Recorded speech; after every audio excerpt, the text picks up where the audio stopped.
Hey guys! Today we're going to preview our story of the week, Pax. So, when we preview, the first thing we do is we go through and survey our story. You can follow along with me and do this with your own PDF. If you open it using the Cami app, you'll be able to write on yours as well, or you can just watch and follow along. The first thing that we always do whenever we preview is we read our title. So this title is Pax.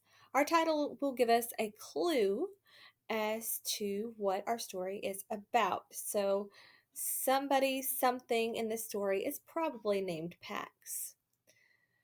We take a moment to notice that we have a photograph, and this photograph appears to be a fox. So maybe Pax is a fox, we don't know. So going down, we look at our story. We need to notice what the point of view of the story is. So right away, I see the fox, he,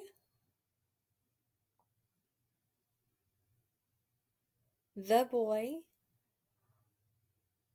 All of these things tell me that this must be written in third person. So, third person is told from someone outside of the story. Okay, so third person, and we have two options with third person. It can be limited or omniscient. So, limited means only one character. Um, we'll only get to know one character's thoughts. Omniscient means that we'll get to know more characters' thoughts. So, let's scroll down and we'll see if we can figure out, is this limited or omniscient?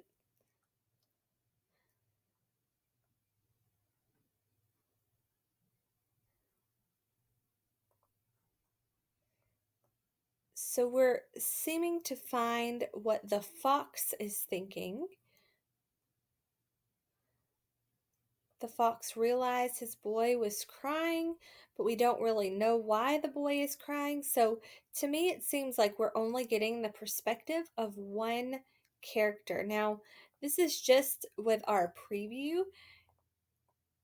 We may end up changing our minds, but before we read the story, we want to get an idea. So I think that this is written in third person limited. And already I'm trying to get a sense of the genre.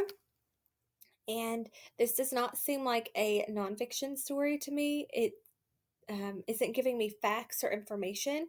So I'm thinking that this is a fiction story. And already with my preview, I've noticed that we have a fox as a character and a boy as a character. And I think that the fox is the one that we're getting to know his thoughts and feelings. So scrolling down, I continue to see um, the boy. Right now, I'm just skimming over. I'm not reading, just getting a sense of what this is, and it really looks like a story. Oh, I see another photograph, and in this photograph, it looks like some woods.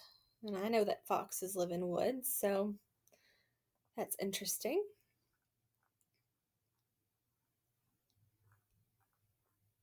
Okay, and it looks like that's the end of the story. So I've gone through and I've previewed it. I've gotten an idea of what the genre might be, fiction. I've gotten an idea of what the um, point of view might be. So, and I've figured out that the main character is probably the fox, maybe the boy. Now that I've previewed, I can start to predict. So, skimming through and noticing, okay, there's a picture of a fox and it says the word fox. I'm going to predict that Pax might be the fox and that at some point they're going to go to the woods because there's a picture down here of the woods. Um, and I see that he probably has some sort of relationship with the boy because it talks about the fox and the boy often together. Okay. Um, Purpose. So I'm going to go up here. There's some background information about our author. It says that Sarah Pennypacker recalls feeling very shy as a child. She spent her time making art and reading and writing stories, activities she still enjoys as an adult. She's the author of many books, including the Clementine series and Summer of Gypsy Moths. Honors for her books include a Golden Kite Award and a Christopher's Medal. So it says that she enjoys writing stories. So I feel like the purpose for her writing this novel is to entertain us. Um, it's a fiction story.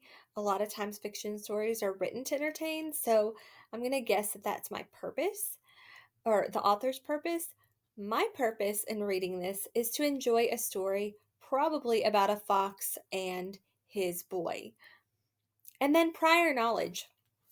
So, prior knowledge is where we start to think about things that we already know about this topic and make some connections. So, first of all, I know that foxes live in woods. I know that usually they're red, they're small, they make a little barking noise.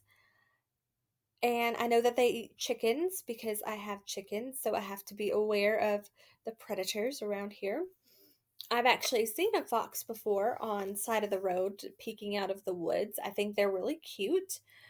Um, and I know that they're wild animals. So reading this about a fox and him having a boy, usually foxes are not something that you would have as a pet. Okay, so I hope that you've enjoyed the preview of this story. Tomorrow we'll get to read it, and I will talk to you next time.